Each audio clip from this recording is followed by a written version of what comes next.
Hi, everybody. We're going to try something new here. A first ever live stream on this channel. This is a quick response to yesterday's decision by Major League Baseball to posthumously reinstate 17 former players from the permanently ineligible list. Because if they're posthumous, they're no longer with us. My name is Ken Tomash. Thank you for watching tonight. The decision yesterday had major implications for a pair of great hitters. Pete Rose is one, but he will not be the topic of this discussion because my guest tonight is an expert on the other one.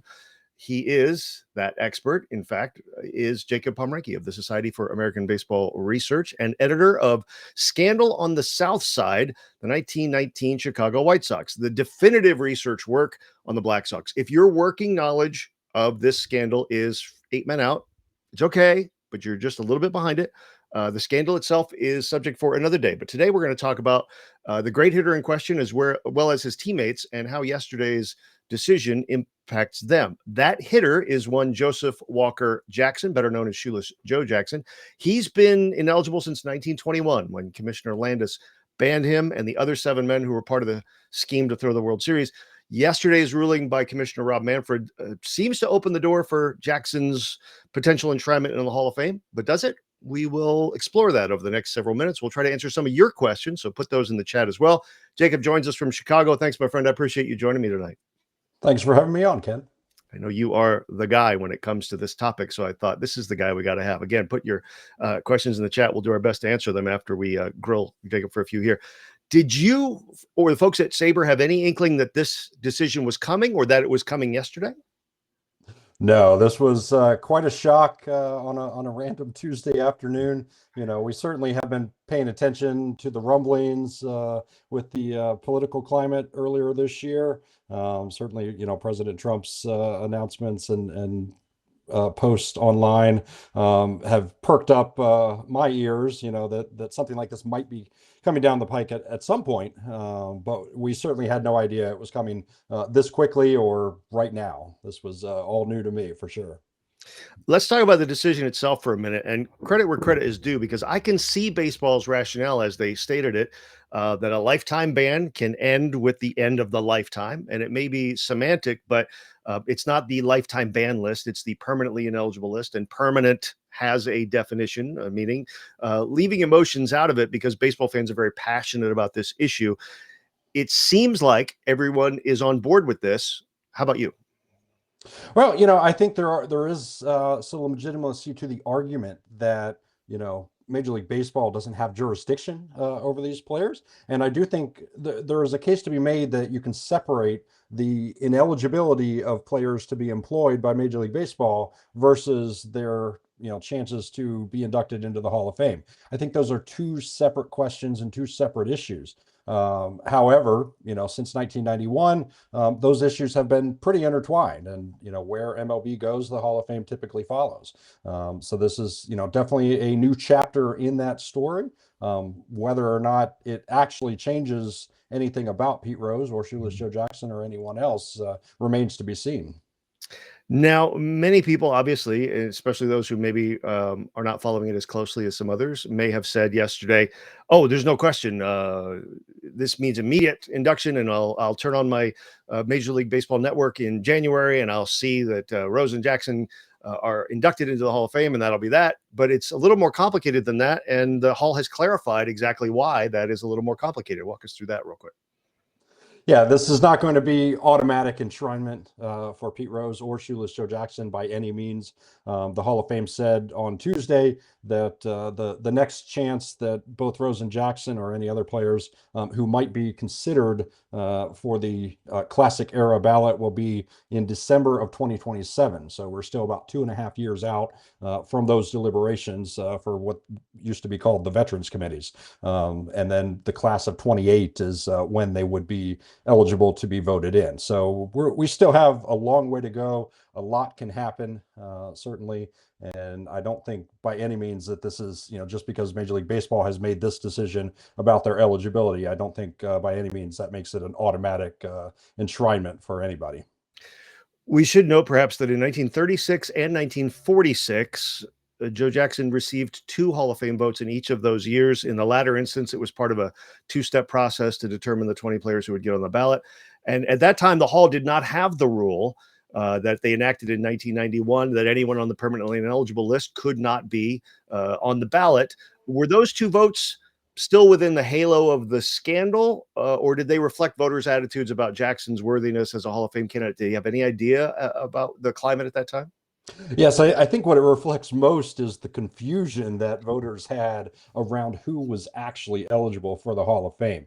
The 5-year rule, you had to be retired for 5 years before you were eligible, was a rule that had not been enacted yet. In fact, that tripped up voters for Joe DiMaggio a few years Right. later in the early 1950s. That's why he was not a quote unquote first First ballot time. Hall of Famer. Yeah. So Joe received some votes in 1936 and in 1946, and mostly 1936 was, of course, the very first year that Right. voters cast votes for the Hall of Fame, even though the Hall of Fame had not been open yet in Cooperstown. And so I think it was more a reflection that nobody quite knew who was eligible, how this thing was going to work. And Joe Jackson, obviously, if you're only looking at his on-field career, certainly deserves serious consideration for the Hall of Fame, and voters at that time would have, believed the same. So I think that's more what those votes were about.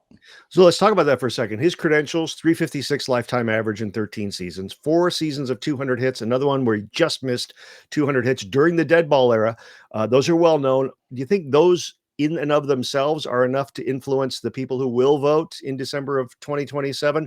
Or have the legend and the mystique, which we'll get into more in a second, maybe buoyed him a little bit more than that? Because his career was cut short, and we don't have that kind of thing that they have in football, like the Terrell Davis or Gale Sayers, where someone can have a brilliant career for a short amount of time. I can't think of an analog in baseball, but do you think the mystique has buoyed him these last several years? I think, Joe Jackson is at this point a mythological figure, not Mhm. only in baseball, but also just in American culture. Right. And you can thank Hollywood for that. That's Mhm. a, Field of Dreams creation. That's an 8 Men Out creation.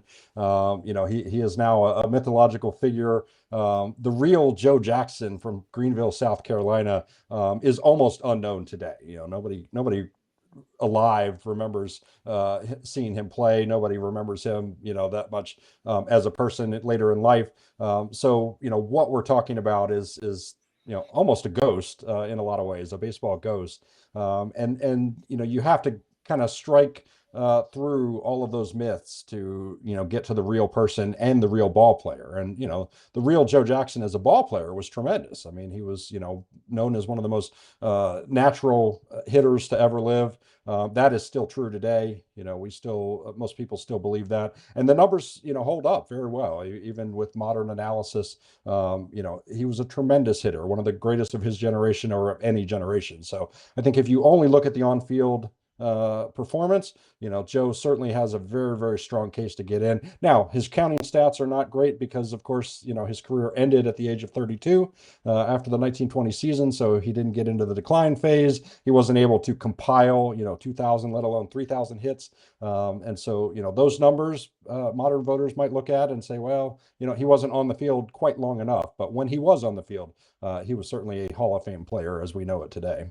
And you mentioned how no one really knows him. Part of that was because he was a very private person after all this happened. I mean, he was not the kind who was out, the media was obviously very different, and he died many, many, many years ago, but he was not the type of guy who was out there.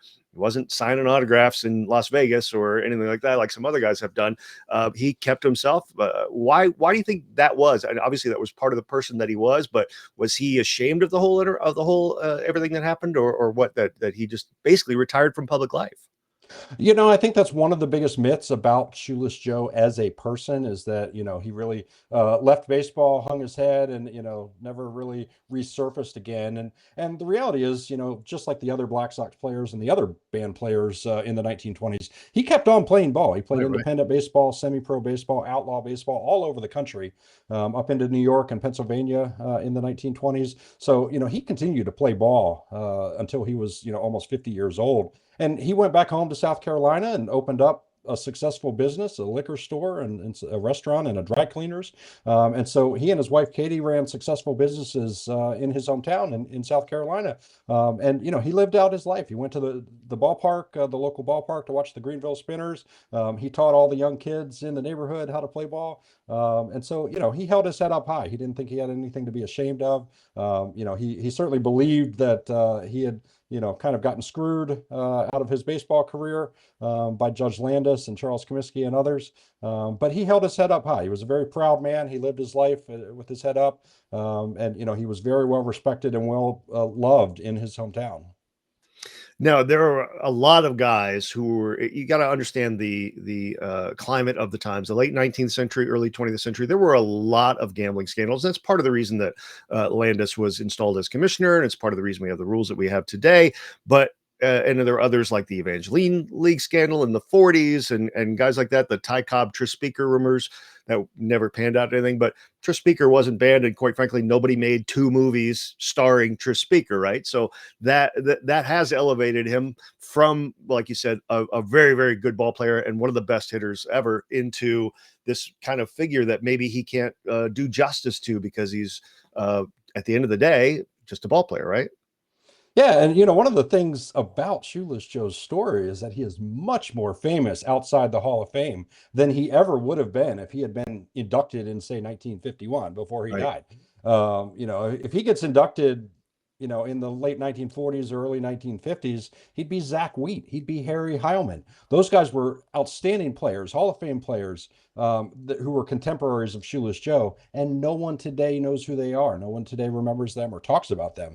Meanwhile, Shoeless Joe is in the news, every 5 minutes, and so is Pete Rose. So, this is something that Shoeless Joe, again, as more of a caricature rather than a ball player or a human being. But Shoeless Joe's story is well known. It's much more famous than he ever would have been if his career had just played out like normal. He had been inducted into the Hall of Fame, and nobody alive remembers him playing, and he gets forgotten. Let's talk about the 1919 World Series now for a bit. Jackson hit 375 in that 8-game loss to the Cincinnati Reds, who are an underrated team. They obviously get caught up in this kind of scandal thing. People forget that they were a very good team as well. His advocates have said this was evidence that he wasn't actively trying to play poorly.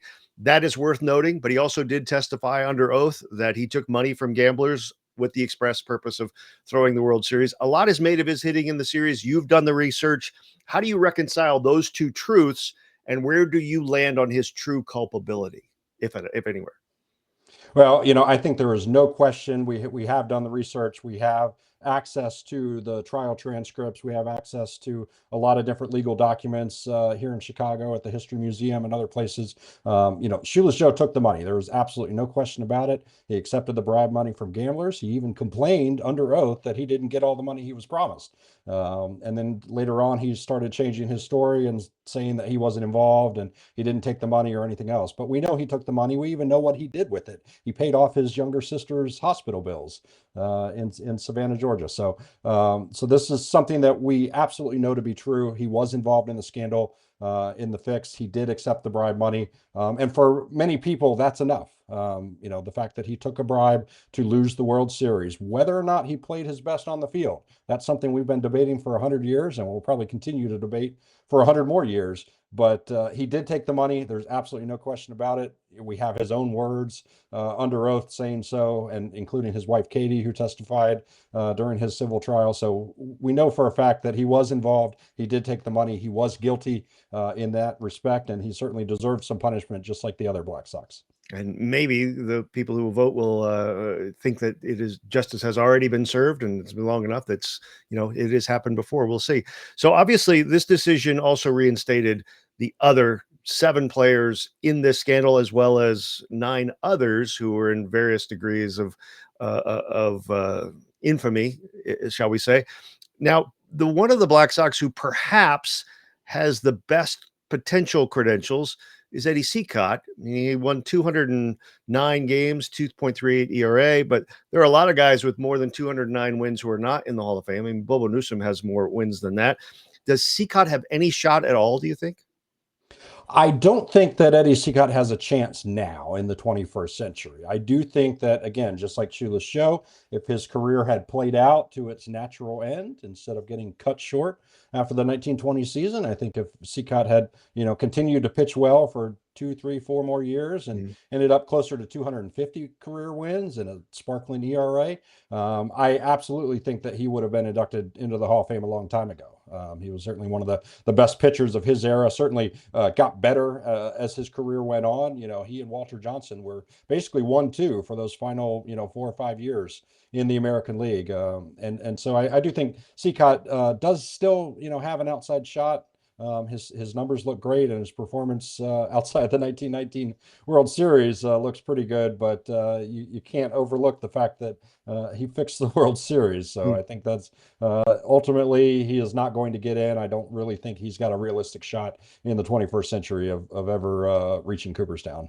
And he was 36 when his career ended. But in those days, obviously, he was still one of the guys who was allowed to throw the spitball, and he wasn't throwing 100 miles an hour. So he could potentially, as many guys did in those days, he could have pitched a few more years had that not happened. Now, the lively ball came in right after that as well. So that could have impacted him the other way. And one of those things that is unknowable, as many of these things are. Another guy we want to talk about, and I know he's near and dear to your heart because it's your handle on X, is Buck Weaver, a very good player who was on his way to becoming a terrific player. Now, I've always wondered, he was only 29 when his career ended because of the scandal. He's also a very sympathetic figure because he's got he only knew about it. He had knowledge of it, but he didn't take the money and all this, that. Again, you've done the research. What is, if any, is there evidence of Buck Weaver's culpability? And what do you think might have come of him had he not been banned and been able to play into his 30s or longer? So the biggest black mark against Buck Weaver is that he participated in the meetings with the gamblers before and during the 1919 World Series. We have evidence and we have testimony from multiple Black Sox players placing Weaver in the hotel rooms and meeting up with the gamblers, both before the World Series and during. So, he did have some involvement. Now, there is a pretty universal consensus that Weaver did not accept any bribe money, at least during the 1919 World Series. However, there is pretty strong evidence that the White Sox continued to throw games during the 1920 season. And there are some people who do strongly believe that Buck Weaver was involved in some fixed games in the 1920 season. Now, whether or not he ever accepted any bribe money is very hard to say. There's not really any evidence for that or against that. But there is evidence that he was not playing very well down the stretch in the 1920 season, when we do know that the White Sox were continuing to throw games. So Weaver does have some culpability in that way. As for the Hall of Fame, he played only 9 seasons, so Right. technically he's not eligible. No matter what you believe about his involvement in the fix, he did not reach the 10-year mark. And, unlike Lou Gehrig or Roberto Clemente or Addy Joss or players like that, nobody's going to waive the 10-year rule or any other rule for Buck Weaver. His Right. numbers certainly do not warrant that. His sympathy, sympathy for his case. I know that he has a lot of supporters, including myself. And the Weaver family has been fighting for many years to get his name cleared, but I do not believe that Hall of Fame is in his future. A reminder that the 1920 season went on, and the scandal did not break until very late that season, when all those guys then did get spent at the end of the 1920 season. Again, Buck Weaver was only 29 years old. I've always thought he might have been a potential manager of the White Sox later in his career had none of this happened. I mean, he was that type of player, and certainly in the period before Al Lopez came in, the White Sox were not very good after this. So that potentially could have been a thing that happened. Let me ask you this now. Obviously, we've talked about it's going to be 2.5 years plus before anyone sits down and starts to really take a look at these 17 players, which includes Pete Rose and Shoeless Joe Jackson, and for all we know, Eddie Cicotte. We don't think so. What do you suspect might happen?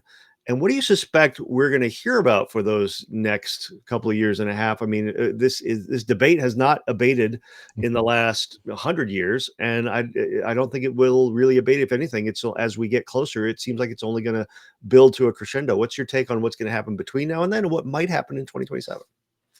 Yeah, so, as I've said many times, the Black Sox scandal is a cold case, not a closed case. We are Right. continuing to learn more about the people involved, about the scandal, about the World Series, and I expect that to continue. This is something we've been debating for over 100 years now, and we'll continue to be debating. And I think, the next 2 years, we don't know what new information may come to light, what new research may be out there. I do not believe there's going to be any, major smoking gun that's going to exonerate Shoeless Joe or Buck Weaver or anybody else. But this is something that we're going to continue to learn about and talk about. Now, as far as the 2027 meeting of the Classic Era Committee, it really depends on the makeup of that committee. Typically, these veteran committees for the Hall of Fame include a couple Hall of Famers, players and executives, plus some media members and some historians and writers. So it really depends on the makeup of the Hall of Fame as to whether or not they will seriously consider Pete Rose or Shoeless Joe. I don't believe any of the other players listed in the announcement will be included on the ballot, but I do believe that both Rose and Jackson will be on the ballot. I think that's probably what the Hall of Fame will end up doing is placing them on the ballot, giving them at least an opportunity to be voted in.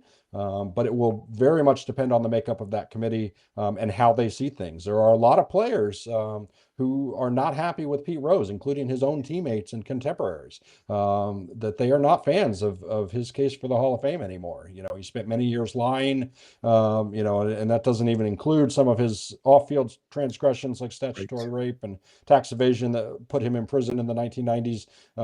So there's a lot of enemies that Pete Rose has made, and that's, his own fault. But it really depends on who's on that committee as to how seriously they will take his chances for the Hall of Fame. And same thing for Shoeless Joe. And those committees do not meet every year is the thing. They just met in 2024. That's why Dick Allen is in now. So if it's not 2027, then you're looking into 2030, and then it starts to become a thing, right? If depending on how that committee makes up, we do get voting totals from that committee, I believe, don't we? We get, if he's 1 vote short, okay, you can make that up the next time around. If he's 10 votes short, then it becomes a thing. Like I said, you mentioned new evidence, and you're the guy who does this. And by the way, you're watching a live stream with Jacob Pomrenke of Society for American Baseball Research. If you're watching, please put your questions in the chat. We'll try to answer them before we get out of here. You're the guy who's done the research. What do you think is the most impactful evidence that you've uncovered or that researchers have uncovered in the last, say, 20, 25 years as it pertains to Jackson and the Sox? Well, we published this project called 8 Myths Out, which is back great, in 2019 for the 100th anniversary of the World Series. And the 8 Myths Out project is available on the SABR website at sabr.org. And in that project, we put together a lot of the new evidence. And I mentioned the trial transcripts and the legal testimony. This is stuff that Elliot Asanoff, when he wrote the book 8 Men Out back in 1963, he did not have access to this stuff. He did not have access to the salary contract cards that are now at the Baseball Hall of Fame. Those got donated from the American League office in 2002, and so we now have salary information for these players. We have the transcripts. We now have film footage of the 1919 World Series that we didn't have. We had 5 minutes of game action from games 1 and game 3. So there's all kinds of new evidence that keeps coming out. We have interviews with the Black Sox, with the Clean Sox, and also with the Cincinnati Reds players. We have over 125 interviews that have surfaced thanks to newspapers being digitized. And so we have a better idea of how they felt, what they thought. To a man, the Cincinnati Reds players believed that they won that World Series fair and square back in 1919. And that, the White Sox, outside of game 1 and game 2, were trying pretty hard to win, and the Reds beat them fair and square, according to the Reds players. So there's, a lot of new evidence that's out there. We've compiled it all into some of our projects and some of our books with SABR. And, it's just, what else is coming out? It's hard to say. There might be a treasure trove of documents in somebody's attic somewhere that might come out, or some letters or correspondence from some of these players. I know the Fred McMullen, the utility infielder for the Black Sox, supposedly, according to his daughter-in-law, wrote up his own first-person account of the scandal. That we have never seen before. Bill Veeck discovered a diary from the White Sox general manager, Harry Grabner. We know that diary does exist, but we don't know where it is anymore. So, we might start getting more of these first-person narratives, especially as the Hall of Fame discussion keeps going and the fire keeps burning about this whole story. But for now, as of yesterday, the men you see in this photograph now, the 8 men who are out, are no longer 8 men out. they are no longer out. They are in, I mean, for what it's worth for them, for their families have maybe some peace or some closure, something like that. But I don't know what that gets them, but at least there's no longer this huge stain on them. There's probably some residue, obviously, but their sentence, as it were, has ended as of yesterday. So that's moving forward. That's something that's interesting. Yeah, this is, a big step. It really is. And, certainly the supporters and family of Joe Jackson in South Carolina and Buck Weaver in Chicago, have been fighting for this for many years. And they wanted to see Major League Baseball clear the players' names. I'm not sure that this announcement quite satisfied that. Right. Especially the fact that the Black Sox players were lumped in with Pete Rose and also, a bunch of other kind of random banned players from the 1920s. I know, right? I didn't even know So, Benny Koff had been banned. I mean, I knew who Benny Koff was, but I didn't know he'd been banned. yeah, and he got banned for Grand Theft Auto, Oh. a trial for which he was acquitted in court. And Judge Landis said, "Well, you have poor character, so we're still going to kick you out of baseball." Judge Landis was had nothing to do with not the a lot Black of Sox fun, scandal. not a lot of laughs in Judge Landis's court by any stretch of the imagination. That's Now, right. I know, Saber, you guys are doing a webinar next week with some experts as well. You're going to be moderating that. Give us a plug for that. Tell us people, if you're a Saber member, you probably already know because you heard about it today. But where can people go if they want to watch that and get more information? Yeah, we just announced next Wednesday, May 21st, we'll have a webinar talking about Shoeless Joe, Pete Rose, the Hall of Fame, and just kind of all the implications of this week's big news. We'll be having Don Van Natta from ESPN, Jay Jaffe of Fangraphs, and Keith O'Brien, the author of Charlie Hustle, Pete Rose book that came out last year to great acclaim. So it'll be a really terrific discussion that's available. All Saber members can have access to the free Zoom webinar. We'll be sending the Zoom link to all Saber members next week. So if you're a Saber member, feel free to join us. And if you're not a Saber member, sign up before next Wednesday, and you'll get that in your email, and you'll have access to that and everything else that Saber offers. Lots of good reasons to join Saber for sure.